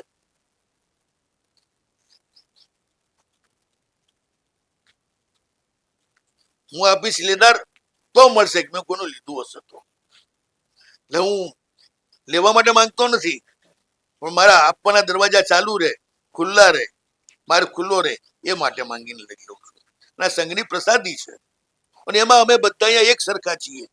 કોઈ મોટું નથી, નાનું નથી. એ ભાવ છે પ્રભુના દરબારમાં. આ બધી સમજ છે અલગ અલગ. આ મનનો પ્રકાર છે, બીજું શું થયું? મનની ઉદારતા. સામાન્યમાં સામાન્ય માણસની પ્રભાવના પ્રેમથી માંગીને પણ લઈ લે. એ પેલાનો કેટલો હોસલો વધી જાય કે વાહ, શેઠ જેવાય મારી પ્રભાવના લે છે, માંગી. પેલા આનંદ આનંદ થઈ જાય.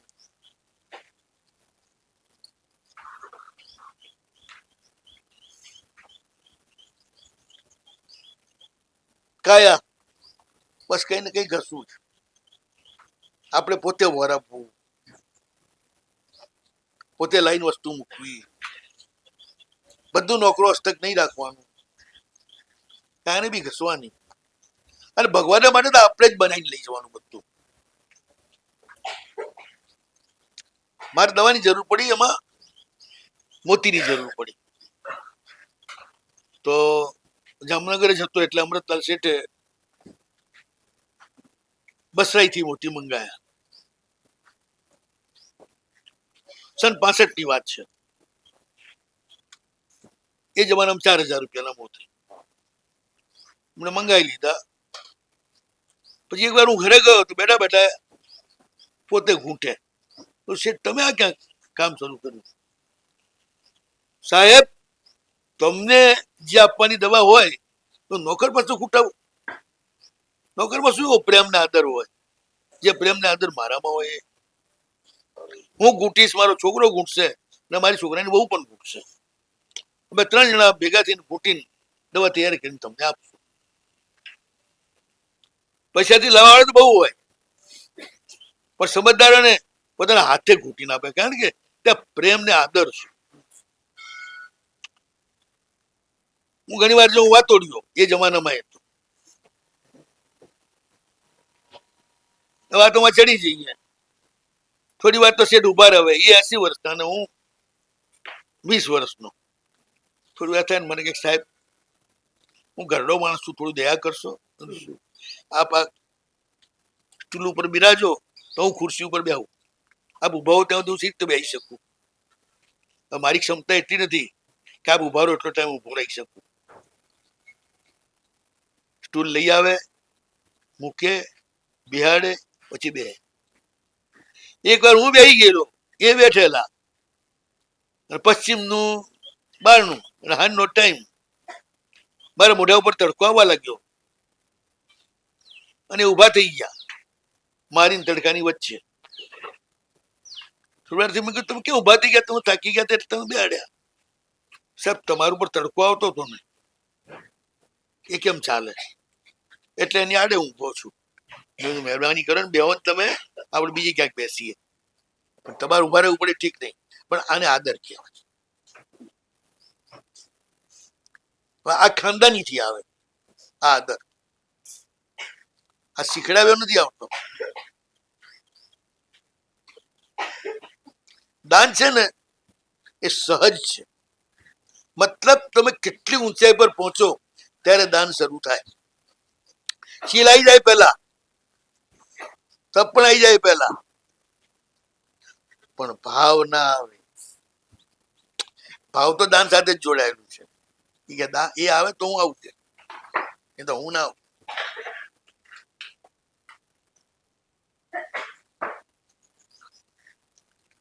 માસવણ કરવા વાળા મળી જશે,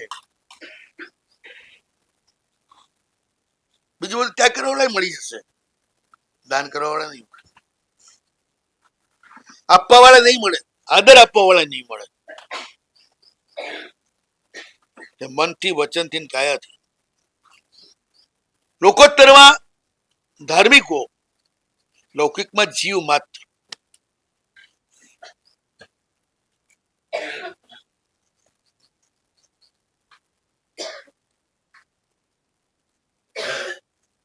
આપવા એક વખત આપતા શીખી જશો પછી ધર્મનો પ્રારંભ થશે. પછી વધારે ભાવ નથી, નિશ્ચિત. મારા ગુરુમાં તો એ વાત કહેતા ને, આ વાત જેને ગમે ને એ નિકટ ભવિષ્ય છે. તમે કરતા હો ને, જે દુર્લભ ભવિ હશે એને એમ જ લાગશે કે મારા ઠીક બેઠા બેઠા ગપ્પા મારે છે. આ બધું થોડું વ્યવહાર્ય છે, એને એવું જ લાગશે. સહેલું નથી. પણ એક વાત નિશ્ચિત છે કે સાધુને જોઈને ખુશ થનાર વર્ગ હિન્દુસ્તાનમાં બહુ મોટો છે. હું યશો વિજયજી એમપીમાં બિહારમાં હતા. અમે 60-70 સાધુ સાધ્વી હતા. રોડ ઉપર ક્યારેક ક્યારેક 1 કિલોમીટર સુધી બધી ટ્રકો ઉભી રહેતી. અમે એમને પૂછીએ ભાઈ તમે શું થયું, કેમ ઉભા રહ્યા છો? एक्सीडेंट થયો? नहीं साहब, आपका इतना बड़ा काफिला आ रहा है, हम धमाधम जाए और धूल उड़े तो हमको कितना पाप लगे. એટલે आप जब तक आपका काफिला पूरा पास नहीं होगा तब तक हम नहीं चलेंगे.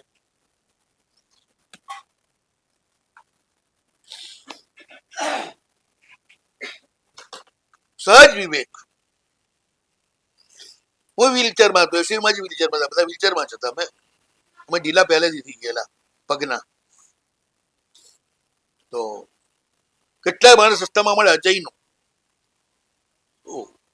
गुरु महाराज की सेवा कर रहा है तो उनको लेके चलता है, और ये नहीं होगा तो कहाँ हमारे यहाँ भी लेके आएगा. फट 100-200 रुपया काढ़ीने આપી દે, એટલે સેવા अच्छी तरह से कर. મને ખ્યાલ છે ત્યાં સુધી અજયનો દ્વારા એટલા વિહારમાં મારા માણસને 20,000 રૂપિયા મળ્યા.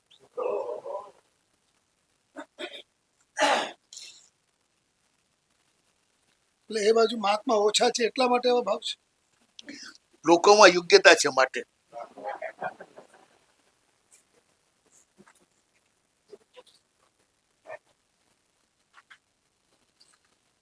ક્ષેત્રજન્ય પણ હોય છે, ક્ષેત્ર પણ હોય છે. જેમ ગમે તેવો કંજૂસ છે ને એ મુંબઈમાં જાય એટલે ઉદાર થઈ જાય, અને ગમે તો ઉદાર હોય ને અમદાવાદમાં આવે એટલે કંજૂસ થઈ જાય.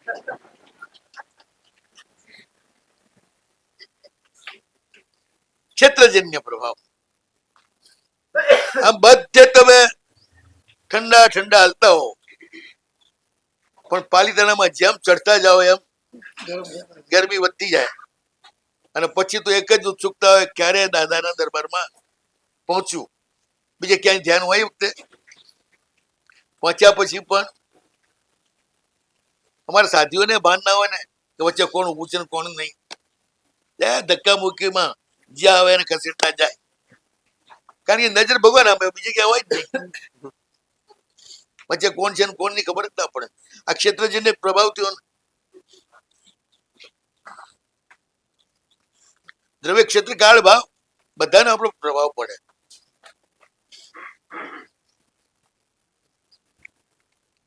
આ ફાઉન્ડેશન ની વાત ચાલે છે. ભગવાન સાથે સંબંધ કરવો હોય તો કઈ રીતે કરવો?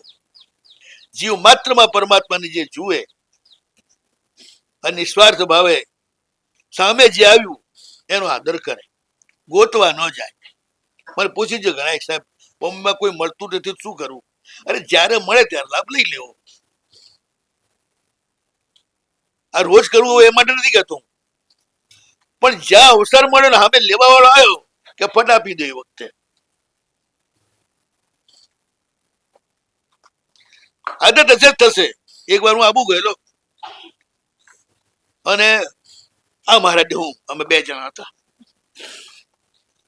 અને પાછા ફરતા તમે નીચે ઉતરતા હતા. અને આડે લાકડે બસ સ્ટેન્ડ ઉપર પહોંચ્યા. ત્યાં એ જમાનામાં દાસરી લગભગ 40 વર્ષ પહેલાની વાત છે. એ જમાનામાં એક છોકરી પેન્ટ શૂટમાં ને એનો વર પેન્ટ શૂટમાં. 40 વર્ષ પહેલા કેવું લાગે? એકદમ બોલ્ડ અને આધુનિક લાગે ને. છોકરી મને દૂરથી જોયો, એકદમ એના વરને કે મારા સાહેબ જાય છે, હાલો કે. એ ભૂલી ગઈ શું પહેરીને ઊભી છે. મારા સાહેબ જાય છે, હાલો કે. ત્યાં એને પકડીને લઈને આવી, વંદન કર્યા. મને કે સાહેબ કઈક લાભ આપશો? તો શું તારી પાસે? તો કે છે મીઠાઈ છે, બીજું છે. સારું કીધું. તર્પણી ખુલ્લી હતી, આપીશ લાભ. એને જયારે વહોરાયું ને ત્યારે એની આંખમાંથી આંસુની ધાર. અહીં હનીમૂન કરવા આવીશું અને પહેલા ગુરુ મહારાજ મળી ગયા. મને લાભ મળી ગયો મારા ખાધા પહેલા. આ સંસ્કારો હતા ને ઘરના, એ ત્યાં આવી ગયા. કલ્પના જ ના હોય કે આબુમાં આપણે આવી રીતે જઈએ છીએ ને કોઈ ગુરુ મહારાજ આપણને રસ્તા મળી જશે. હું એના વેશ સામે જોઉં કે એના ભાવ સામે જોઉં? મારા ગુરુ મહારાજ ના જ પાડી છે કે કોઈના ડ્રેસ સામે ક્યારે જોવું જ નહીં, એની માથા પડવું નહીં, એનું ચિંતન કરવું નહીં અને વ્યાખ્યાનમાં એની ચર્ચા કરવી નહીં. એના બાપને ઠીક લાગે એવું પહેરે, એમાં મારું તારું શું જાય છે? એક વાર એક છોકરી સાહેબ ભાઈ 50 વર્ષ પહેલાની વાત છે. 25 વર્ષની છોકરીને ફ્રોક પહેરેલી. મેં સાહેબની હવે નજર કરી, આને કઈક સંભળાવે છે નહીં સાહેબ? કારણ કે બધા ચંદ્રશેખર માઇન્ડના માણસો સંસ્કૃતિનો ધજાગરો લઈ આવી બાબત કૂદી પડીએ. એટલે પણ સાહેબ કઈ બોલ્યા નહીં, આરામથી એને તે વાત કરી, એના પ્રશ્નો હતા એને જવાબ આપ્યા. પછી છોકરી તો ગઈ. મેં કીધું સાહેબ છોકરી કોણ હતી? હસતા હસતા કહ્યું જીતેન્દ્રની છોકરી હતી. જીતેન્દ્ર સાહેબ નો દીકરો અને એની છોકરી હતી, પોતરી જ હતી. સાહેબ પણ એને આવું પહેર્યું તમે કીધું નહીં. એ અહીં આવી એ જ ઘણી વાત છે કે એને શું પહેર્યું છે મારા પંચાયત શું કે ગમે તે પહેર્યું, પણ અહીં આવી કરી કે નહીં? આપણી પાસે આવીને તેનો ધન્યવાદ જ કરવાનો, ટોકવાની ના હોય કે બીજી વાર આવતી જ બંધ થઈ જાય. ભાઈ એના બાપને ઠીક લાગતું હશે, એ પહેરાવતો હશે. હવે એ જીતેન્દ્રનો વિષય છે, મારો નથી. હું તો ઘર છોડીને આવ્યો છું ને કે આ વિષય મારો છે જ નહીં. એ શું કરે છે, શું કરે છે, શું ધંધો કરે છે, શું ભણે છે, મને કઈ ખબર નથી. જીતેન્દ્ર શું કરે છે, એની છોકરીઓ શું ભણે છે, એનું લગ્ન થયા કે ના થયા, કશું મારે કઈ લેવા દેવા નથી. સાધનો બધી લેવા દેવા હોય જ નહીં ને, આ બધી પંચાયતમાં પડે જ નહીં. એમ કહીને નેગેટિવ રીતે પણ એનું ધ્યાન ન કરે.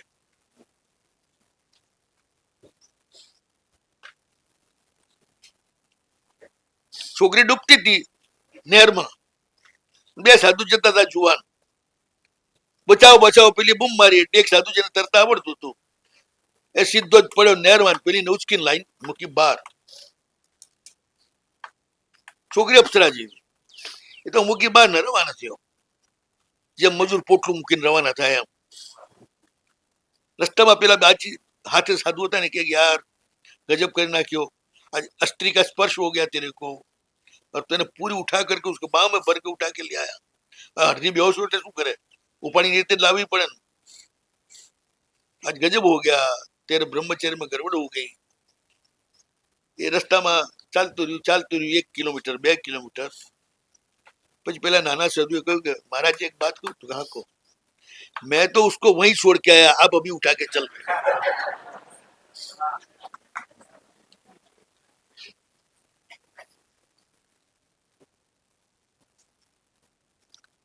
ગુરુમહારાજ કહેતા આ આપણો વિષય જ નથી, એ રીતે પણ એનું ધ્યાન નહીં કરું.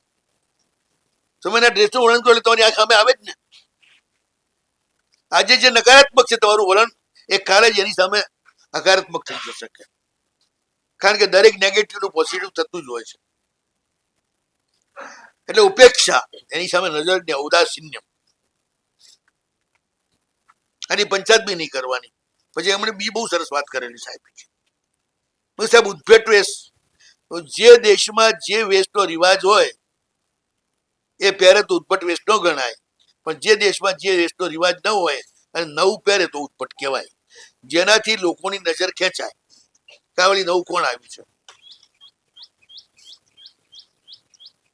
આમ ઉગાડે પુગાડે કશું નહીં.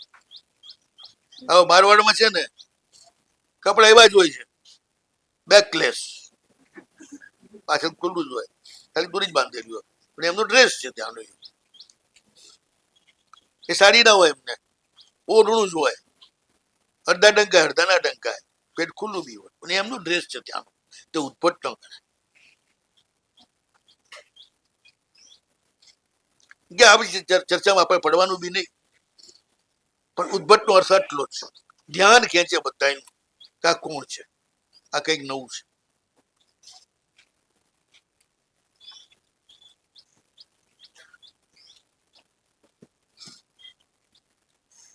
છેલ્લો નમસ્કાર પુણ્ય. મેં કાલે બી કહું, અહંકાર આટલું કરવા છતાં પણ બધું જ પ્રભુએ કરાવ્યું છે, મેં નહીં.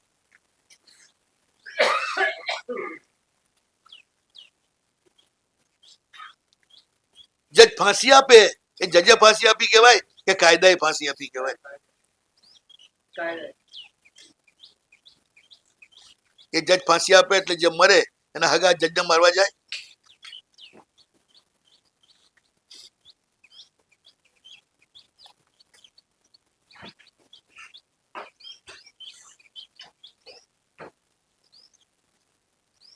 કર્તૃત્વ નથી ને, આજ્ઞા પાલકત્વ છે. બસ કરતા મટીને તમે લક્ષ્ય ના બની જાઓ, એ નમસ્કાર પૂરા આત્માથી કરો, એ છેલ્લું છે. પ્રભુને નમસ્કાર. આખું વિશ્વ પ્રભુનું છે, પ્રભુમય છે, વિશ્વરૂપ એવા પરમાત્માને નમસ્કાર.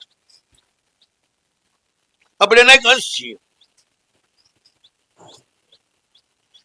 વ્યક્તિ નથી, એક બિંદુ છે. પછી સમુદ્ર વિલીન બિંદુ, એટલે બિંદુ તરીકેનું પણ વ્યક્તિત્વ નથી ત્યાં, એક પ્રવાહમાં એકાકાર થઈ જાય, એ નમસ્કાર. પ્રભુમય થઈ જવું, એકાકાર થઈ જવું, એ નમસ્કાર પુણ્ય છે. તમારું કર્તૃત્વ, તમારું વ્યક્તિત્વ બધું ફિનિશ થઈ જાય નમસ્કાર પુણ્યમાં.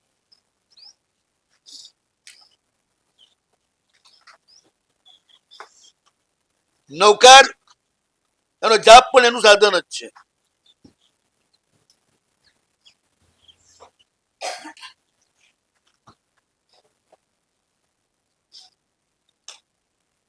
પાંચે પરમેષ્ઠી અર્યંત પરમાત્માના જ અંશ છે.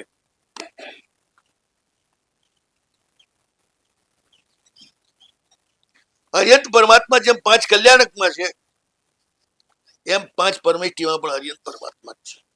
અર્યંત ન હોય તો સિદ્ધ પણ ન હોય, અર્યંત ન હોય તો આચાર્ય પણ ના હોય, અર્યંત ન હોય તો ઉપાધ્યાય પણ ના હોય, અર્યંત ન હોય તો સાધુ પણ ના હોય.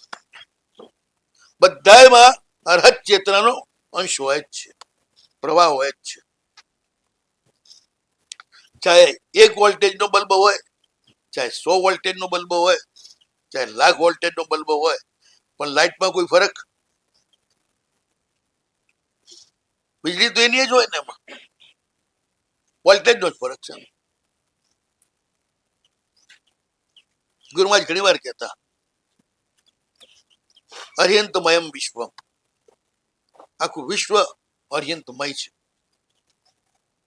એટલે જ એક માણસ જે બહુ બુદ્ધિવાળો છે એના સિવાયનું આખું વિશ્વ જે છે ને એ આપવાના સ્વભાવ વાળું છે.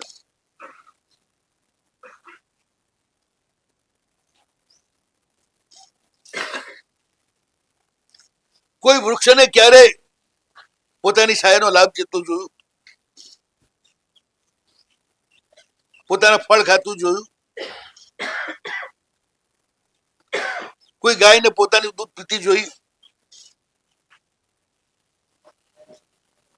કોઈ ધરતીને બીજ ખાઈ ગયેલી જોઈ?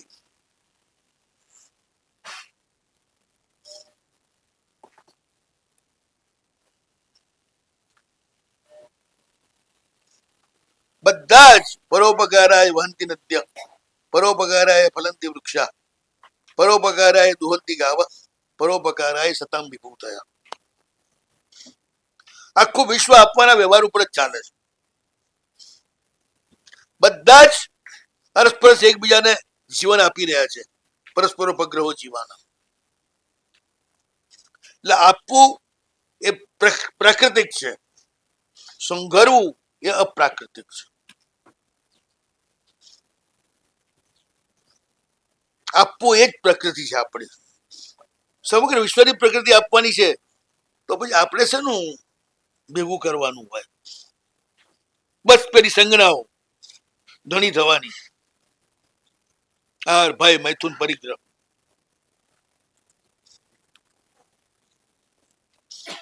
એ તમને ડરાવે છે.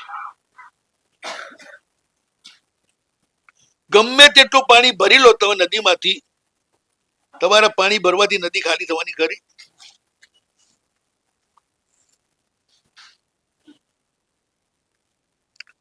પણ ડેમ બાંધીને પાણી રોકી દો, મંગરો, તો નદી સુકાવાની ખરી? આપવાનું બંધ થયું એટલે આવવાનું બંધ થયું. આપવાનું ચાલુ હોય ત્યાંથી જ આવવાનું ચાલુ છે. આ પ્રકૃતિનો નિયમ છે.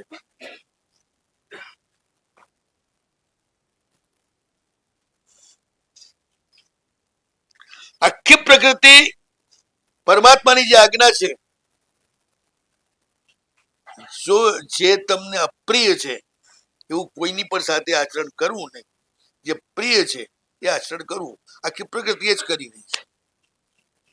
અને તોય આપણે બોધપાઠ નથી લેતા.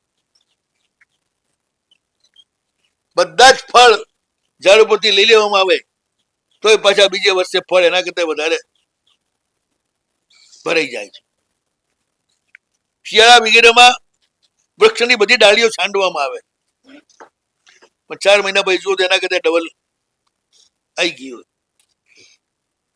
એક વખત આવી રીતે ફૂલ છોડને છાંટતો હતો માળી. કેમ છાંડે છે? સબા છાંડીએ તો જ ફૂલ ઘણા આવશે, નહીં છાંડીએ તો ફૂલ આવતા બંધ થઈ જશે. એટલે આ ઝાડ આટલું છોડશે તો એને નવું મળશે. તમારી ભાષામાં, કારણ કે તમે છોડવામાં જાણો છો, આપવામાં જાણતા નથી. છોડો તો જ જગ્યા થાય નવાને આવવાની, નહીં તો આવવાની જગ્યા ક્યાંથી થાય? આખું ઘર ભરેલું હોય તો બહાર કેવી રીતે આવે? એટલે આપવાની ચિંતા કરો, આવવાની ચિંતા ના કરો. જેને વગર માંગે અહીંયા જન્મ આપ્યો, વગર ઓર્ડર આપે, મારી છાતીમાં તમને મોટા કરવા માટે દૂધ મૂક્યું,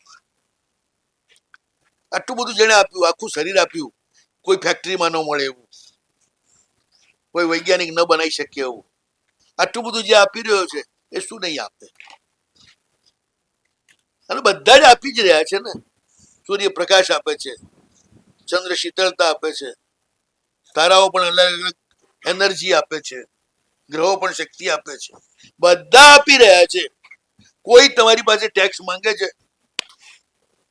કોઈ દાડો સૂર્ય બિલ મોકલ્યું? આટલું બે તમને લોકોને એનર્જી એના પૂરું પાડ્યું છે, વજરા આટલું મોકલી આપશું. કોઈ નદીએ બિલ મોકલ્યું? કોઈ રસ્તાએ બિલ મોકલ્યું? આટલા વર્ષથી હું તમને ઉપાડું છું અને જ્યાં જવું ત્યાં લઈ જઉં છું, જરા આટલું મોકલી આપજો. બિલ બધા શેના છે? તમારા નખરાના. તમારી સગવડ માટે જે અનનેચરલ રોડ બનાવ્યા તમે, અને અનનેચરલ રોડ બનાવી અને હિંસા ખૂબ વધારી અને બીમારીઓ પણ ખૂબ વધારી.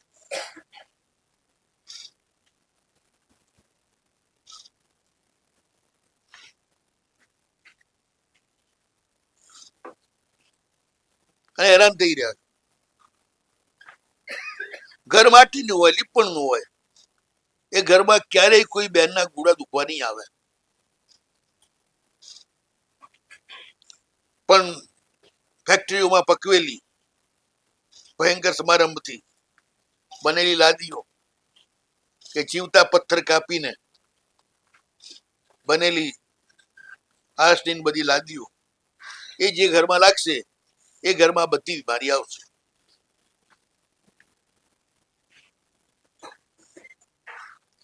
તમારી બીમારીનું કારણ તમારું ઘર જ છે, અને તમારો શો છે. ક્યાંય કચરો ના હોવો જોઈએ, ધૂળ ના હોવી જોઈએ. આ ધરતીમાંથી તો પેદા થયા છો, એ ધરતીમાં જ મળી જવાના છો, અને પાછું એ જ નથી જોઈતું. બધું જોઈએ પણ મારી માં ના જોઈએ. માં હોય તો હું દીકરો ગણાવું, તો મારે નાનું થવું પડે. માં ન હોય તો હું મોટો. મા બાપ એટલે નથી જોઈતા કે એમની હાજરીમાં તમારો અહંકાર નથી હચવાતો. અહંકાર સચવાય મા બાપ ન હોય તો તમે મોટા, પછી બધા તમને જ પૂછે. આ બધા નમસ્કાર ભાવનો અભાવ.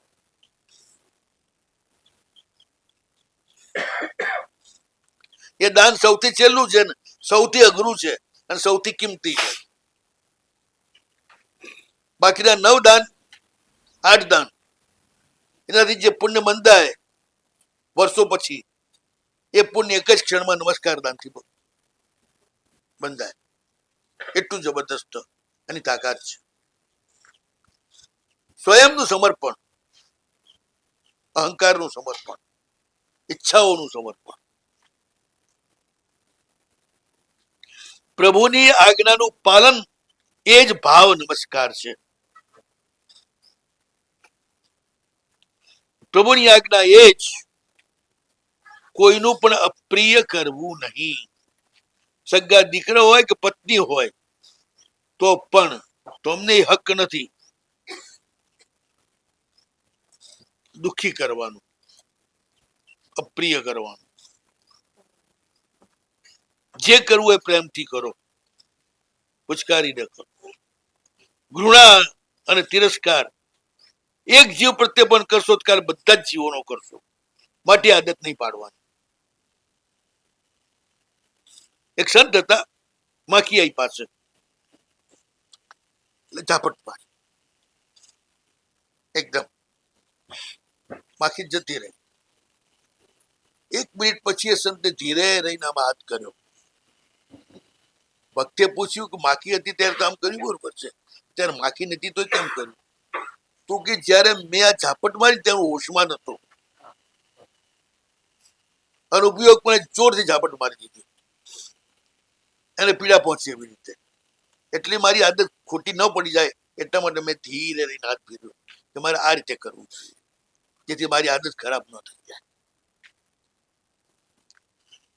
સાધુ સાધુ છે ને બહારથી આવે એટલે કામળી, કપડા, પાત્રા, દાંડો બધું પૂંજીને પ્રમાણજીને મૂકે ને. દાંડો તો સમજ્યા, પાત્રા સમજ્યા, ઠોકે તો તૂટી જાય, પણ કામળી ને આ બધું વાંચવાની શી જરૂર? કે આજે અચેતન ને તમે અવહેલના પૂર્વક મૂકશો તો કાલ ચેતન સાથે પણ અવહેલના કરશો. એટલે તમારી આદત ખરાબ ન થાય માટે એને ઉપયોગ પૂર્વક મૂકો.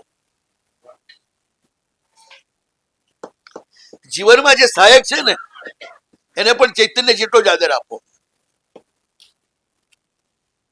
હિન્દુ માણસ જમવા બેસશે ને એટલે પેલા હાથ જોડશે અન્નને કે તમે દેવ છો, જે દેવે તે દેવ, તમે અમને જીવન આપો છો, દેવ છો, અને દેવને અમારે પ્રણામ કરવા જ જોઈએ. તમે કહેશો મિથ્યાત્વ, જે દેવ ન હોય એને પ્રણામ કરે એટલે મિથ્યાત્વ કહેવાય. એ તમારા અર્થ છે ને બધા બહુ ખોટા છે. અહીંયા દેવનો અર્થ એ જ લેવાનો જે આપે ને એ બધા દેવ, એ બધાને પ્રણામ કરાય. પણ તમે તો સાષ્ટાંગ દંડવત લેનારાને જ કરો, આપનારા નહીં. ઘરના બધા છે ને એની હાથ જોડી જ ઉભા રહો છો, બધા લેનારા છે.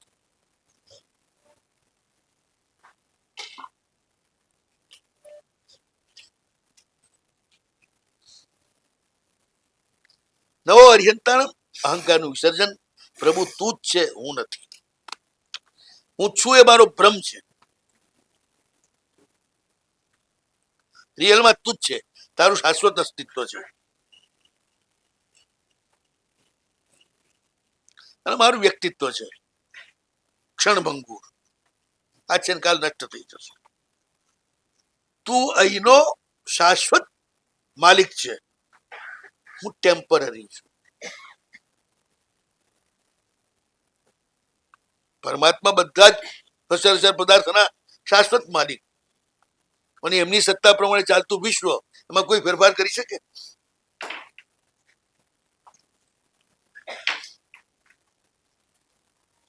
તમારી બધી ગંદકીને એ સાફ કરાવી નાખે છે.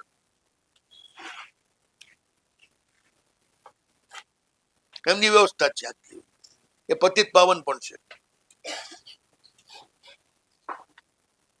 એક માલિક હોય પછી આપણે માલિક શેના થવાનું? બસ માલિક વટી અને ધર્મમાં પ્રારંભ. નમો અરિહંતાણમ.